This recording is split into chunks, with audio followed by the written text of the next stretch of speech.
Halo semua, pada video kali ini kita akan melanjutkan pembahasan OSNP bidang kimia tahun 2024.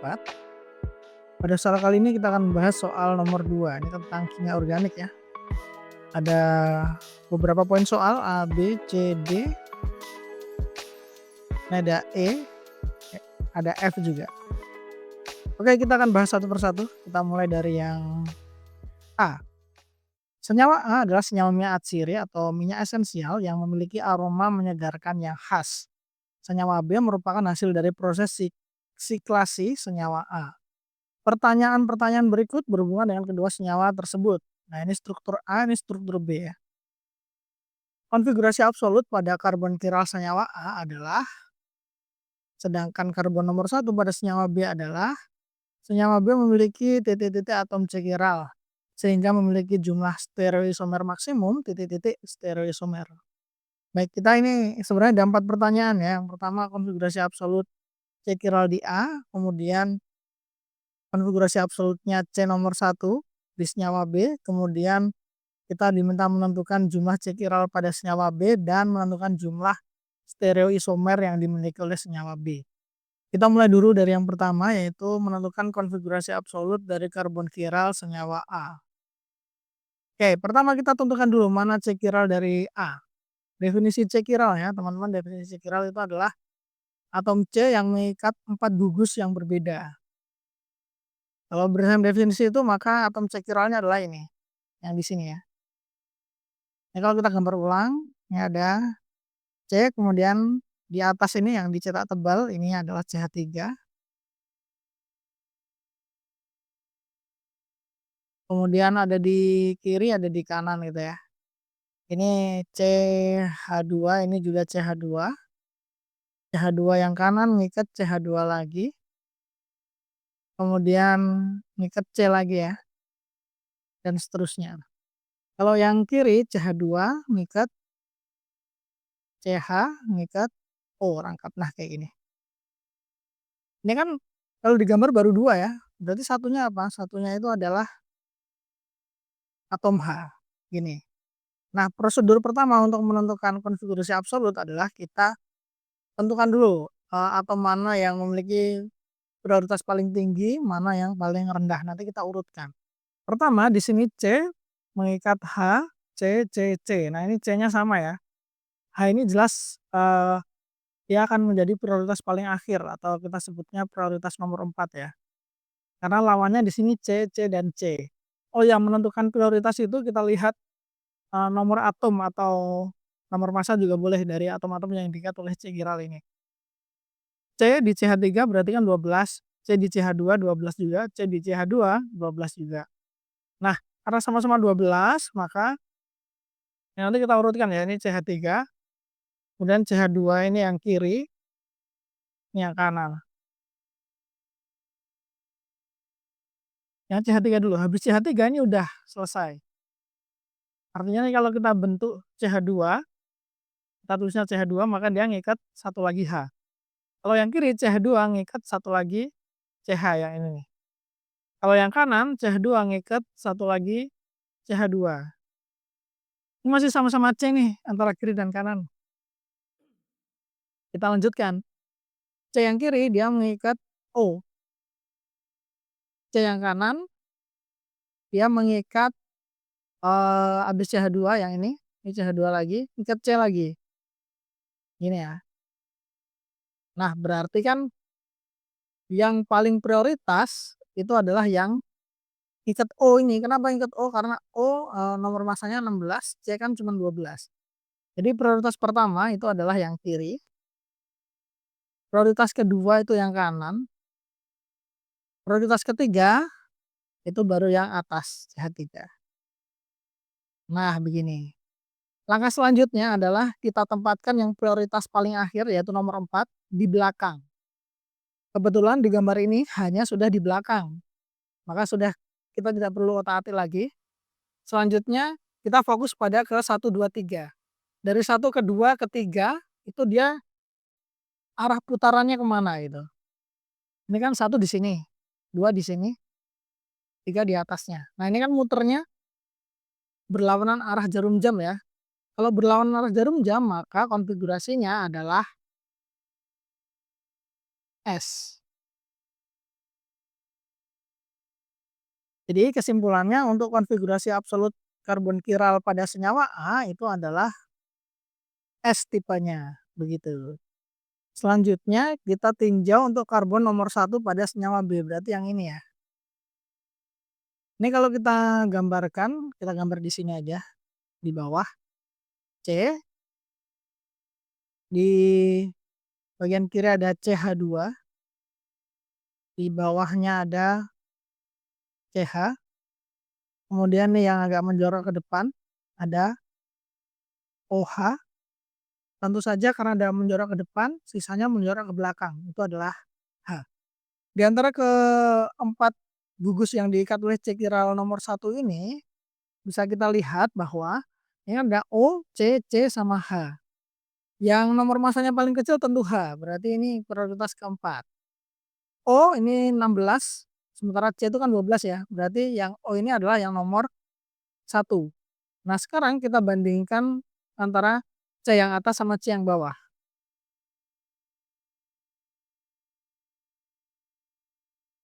C yang atas ini kan CH2 ya, CH2 ini bagian sini. CH2 ini ternyata mengikat C lagi. Dia ngikat C lagi di sini. C-nya yang ini ngikat C lagi, 2. Oke. Sehingga CH2 ngikat C lagi. Sementara untuk yang bawah ini ada CH.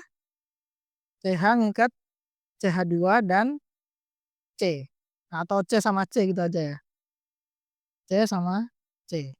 Ini berarti yang bawah itu ngikatnya cuman sorry. Yang atas ini ngikatnya cuman 1 C, yang ini. Sementara yang bawah dia ngikatnya 2 C. Kalau kasusnya seperti ini, maka yang lebih prioritas adalah yang mengikat 2 C. Sehingga CH yang bawah ini dia prioritas kedua, sedangkan CH2 yang atas ini prioritas nomor 3. Kalau sudah kita tentukan prioritasnya, kita pilih prioritas yang paling akhir. Yang paling akhir itu adalah H. Kita taruh di belakang. Ini kebetulan sudah di belakang ya letaknya ya. Tinggal kita lihat aja yang prioritas 1, 2, 3. Kalau kita putar atau kita urutkan gambarnya dari 1, 2, ke 3. 1, 2, ke 3, terus ke 1 lagi gitu. Kita lihat arah panahnya. Panahnya berputar searah jarum jam. Nah, kalau searah jarum jam, maka konfigurasinya adalah R, searah jarum jam. Sehingga di sini karbon nomor 1 pada senyawa B itu konfigurasi absolutnya adalah R. Nah, kemudian soal berikutnya adalah kita diminta untuk menentukan berapa atom C chiral pada senyawa B. Nah, ini kita sudah dapat di nomor 1 ya. Kemudian selanjutnya kita punya yang di nomor 2 ini chiral juga. Kemudian yang di nomor 5 ini chiral juga. Ada lagi nggak yang chiral ya? Kalau nomor 6 ini enggak, karena 6 CH2, 4 CH2 juga, hanya udah 2 nggak boleh ya, harus beda-beda gugusnya. Ini CH2 juga, yang ini C aja, jadi cuma ngikat 3, jadi enggak ya. Nah, berarti dia cuma punya 3 atom C chiral, yaitu nomor 1, 2, dan 5. 3 atom C chiral berarti stereoisomer maksimum itu sama dengan 2 pangkat N, di mana N ini jumlah C chiral. Tadi C chiralnya udah kita hitung ada 3, maka jumlah stereoisomernya adalah 2 pangkat 3, yaitu 8. Jadi jawaban untuk poin A adalah konfigurasi absolut pada karbon kiral senyawa A adalah S, sedangkan karbon nomor 1 pada senyawa B adalah R. Senyawa B memiliki 3 atom C chiral sehingga memiliki jumlah stereoisomer maksimum sebanyak 8. Poin A selesai ya. Kita lanjut ke poin berikutnya. Ketika senyawa A direaksikan dengan larutan asam klorida itu HCl, encer pada kondisi normal, maka akan terbentuk gugus klorida pada posisi atom karbon yang mana? Nah, ini kan untuk senyawa A gugus fungsinya adalah ini aldehid dan ada gugus fungsi alkena, perangkap 2 ya. Kalau ada HCl ini kemungkinannya ada 2, bisa substitusi, bisa substitusi, bisa adisi. Tapi kalau mau substitusi dia biasanya gugusnya alkohol ya, atau gugus yang punya living group. Nah, sebenarnya di sini adanya aldehid sama alkena, ini nggak ada living group-nya, jadi otomatis reaksinya ini nanti adalah adisi. Adisinya ke mana? Adisinya adalah ke yang alkena. Sehingga kalau ditanya, maka akan terbentuk gugus klorida pada posisi atom mana? Nah, ini kita harus tinjau dulu ya. Kita gambar ini aja. Nah, ini kita misalkan sebagai R saja, kemudian di sini kan ada karbon Y, ini karbon X ini ya. Kalau adisi maka yang nempel itu nanti si itu dulu, H plusnya dulu. Kan HCl ada H plus sama Cl- kan. H plusnya dulu nempel, nempelnya adalah dia di salah satu C yang akan menghasilkan karbokation lebih stabil. Ini kan ada 2 kemungkinan, H plus bisa nempel di X atau H plus bisa nempel di Y. Tapi kalau dia nempel di X, dia cuma menghasilkan karbokation sekunder. Tapi kalau dia nempelnya di Y, dia akan menghasilkan karbokation tersier. Maka H plus ini akan nempel di Y. Jadinya seperti ini. Nah, ini tadi yang C, ini yang X. Nah, kemudian karena C pada X ini menjadi karbokation, maka selanjutnya HCl kan ada Cl-nya tuh. Cl- ini akan nempel di karbokation itu, nempelnya di C yang ada di X. Sehingga diperoleh hasil seperti ini. Ini CH ngikat R, C, CH3, CH3 sekarang C yang di X dia akan mengikat Cl. Kayak gini ya. Berarti kalau ditanya maka akan terbentuk gugus klorida pada posisi atom yang mana? Kloridanya pada atom X. Jadi jawabannya yang ini, atom X. Soal poin B beres. Kita lanjutkan sekarang soal poin C. Ketika senyawa A direaksikan dengan larutan natrium borohidrida itu NaBH4. Dalam metanol yang dilanjutkan dengan penambahan asam, maka reaksi akan terjadi pada NaBH4 ini adalah reduktor ya. Reduktor, tipikal reduktor yang kalau dia ketemu aldehid dia akan berubah menjadi alkohol primer. Tapi kalau dia ketemunya keton, dia akan berubah jadi alkohol sekunder. Ini ya, jadi NaBH4 ini nanti akan bereaksi dengan kalau nggak aldehid, ya keton. Begitu. Kalau asam karboksilat nggak bisa, ester juga nggak bisa ya, nggak kuat ya untuk mereduksinya. Kalau alkena nggak juga. Nah, berarti ini reaksinya akan terjadi pada gugus apa ini? Jawabannya adalah gugus aldehid. Atau kalau di sini gugus karbonil ya. Gugus karbonil. Begitu. Soal berikutnya, senyawa A dapat diputuskan ikatan rangkapnya pada posisi X dan Y menjadi senyawa karbonil yang memiliki bilangan oksidasi karbon pada gugus karbonil ada yang +1 dan +2. Oke, ini biloks C karbonilnya ya. Tahapan reaksi beserta reagen yang digunakan yang paling tepat untuk menghasilkan produk tersebut adalah kita diminta untuk memilih reagen yang mana ya. Ini kan clue-nya adalah senyawa A dapat diputuskan ikatan rangkapnya. Berarti rangkapnya nanti ini putus ya. Nah, tipikal alkena yang diputus itu namanya adalah ozonolisis. Nah, berarti kita pilih yang ada ozonnya kan gitu. Antara kalau enggak yang ini, yang opsi ketiga atau opsi ke-5. Nah, bedanya opsi ketiga dan kelima ini reagennya ini ya. Tahap keduanya kalau opsi ketiga ini ada Zn, opsi kelima ada H2O2. Ini yang ada Zn-nya ini berarti adalah ozonolisis reduktif. Kalau yang ini ozonolisis oksidatif. Apa bedanya? Bedanya adalah kayak gini. Kalau yang reduktif itu habis ozonolisis, ya udah misalnya kayak gini ya, kita pakai, nah gini aja, ini R1, R2, R3. Ini yang oksidatif,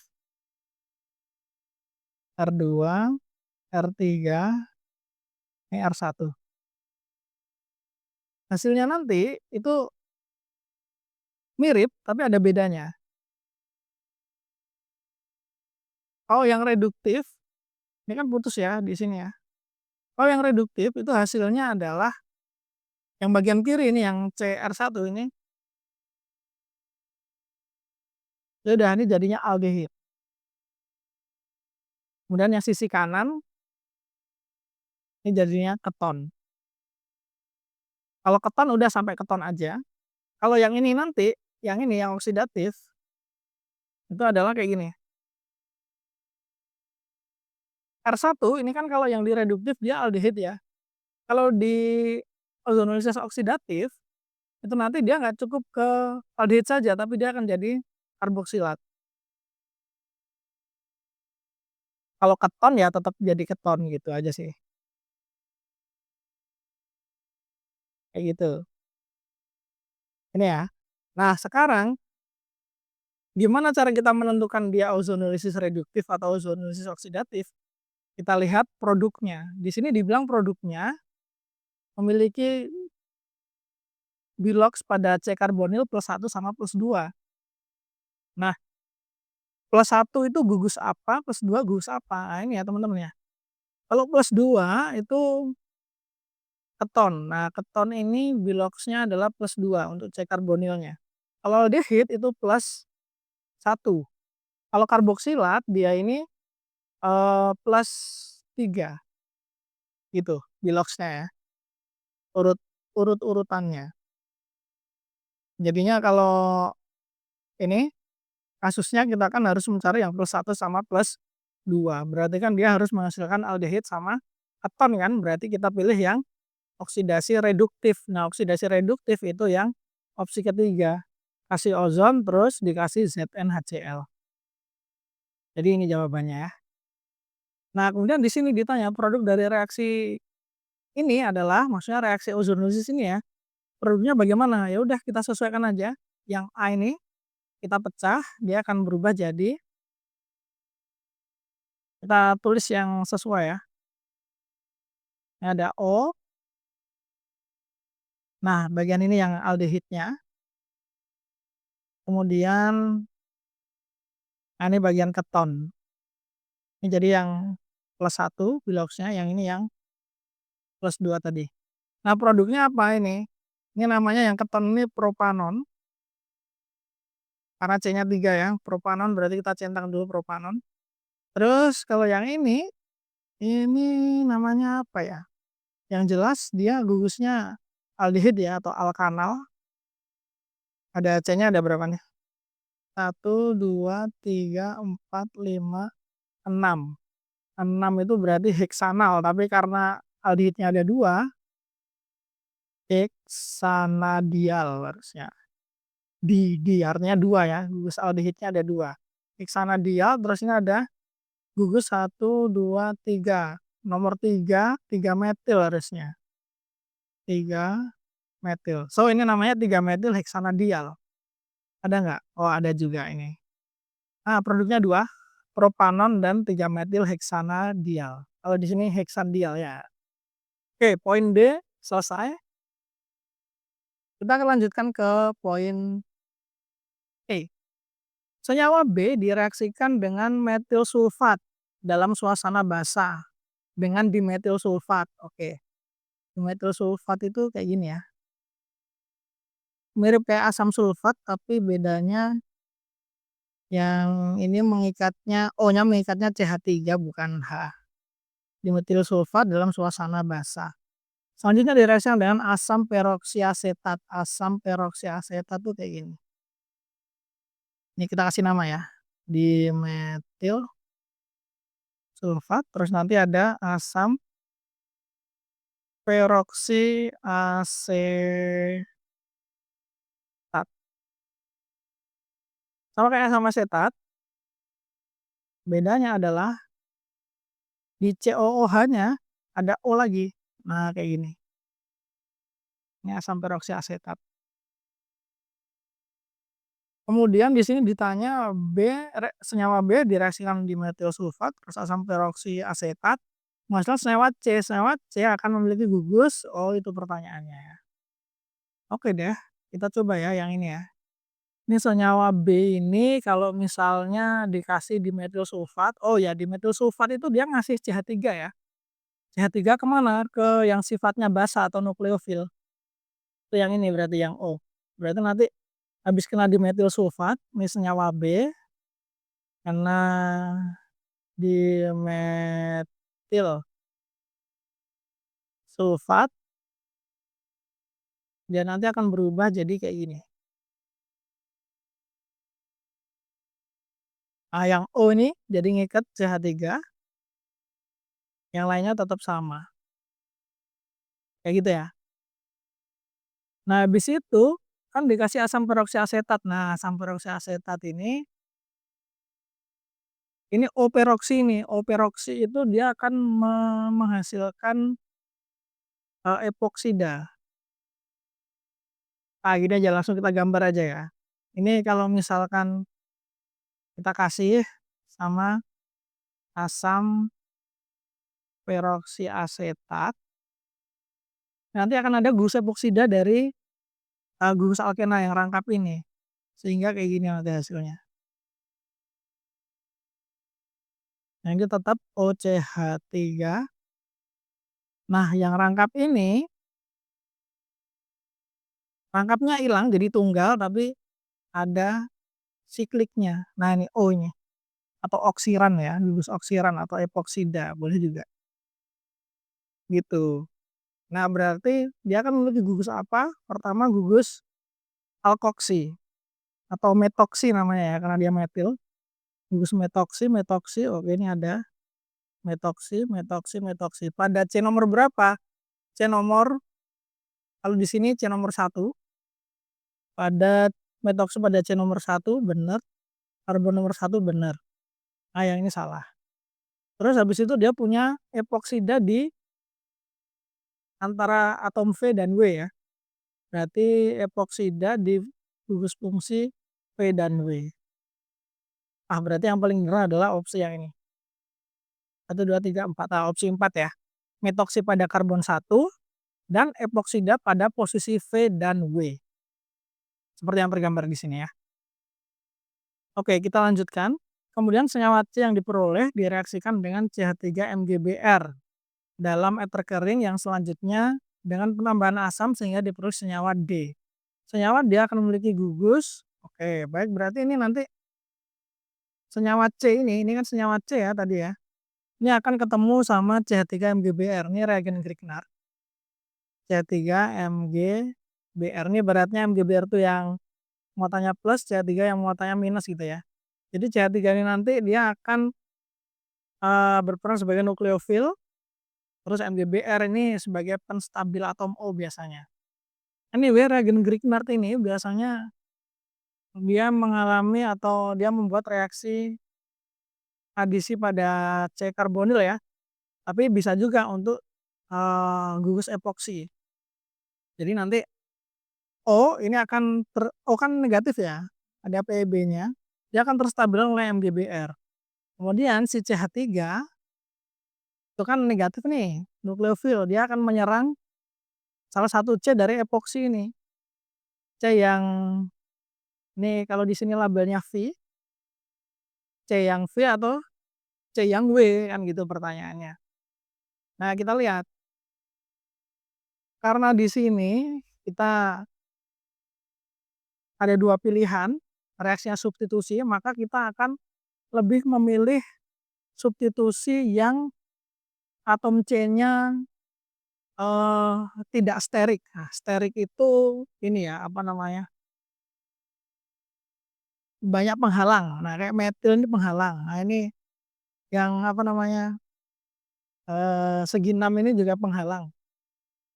Artinya antara karbon label V dan karbon label W, yang lebih sterik itu yang V, maka CH3 ini akan cenderung menyerang yang kurang sterik, yaitu yang W. Dia akan nyerang yang W sehingga nanti ikatan ini putus jadi PB-nya O, ya udah O akan berikatan dengan V, kayak gitu. Nah, kita gambarkan dulu aja hasilnya. Kurang lebih hasilnya seperti ini. Nah, ini CH3 dari MgBr nempel di sini. O ini kan sebenarnya ditempelin oleh MgBr kan, tapi kan nantinya akan diganti MgBr itu oleh asam yaitu H, ini jadinya OH. Nah, begitu. Dan tadi labelnya ini nomor 1 ya kan, yang ini tadi itu V, yang ini adalah W. Nah, gitu. Jadi W ketempelan metil, V ada OH, nomor 1 ada OCH3 atau metoksi. Jadi manakah jawaban yang benar? Senyawa dia akan memiliki gugus fungsi metoksi pada karbon 1 benar, metil pada karbon 1 salah, metil pada karbon 1 salah, metoksi pada karbon W salah, metoksi pada karbon 1 benar, oke. Hidroksi pada ini berarti paling atas sama paling bawah ya opsinya ya. Gugus hidroksi pada karbon V, hidroksi OH pada V ya benar.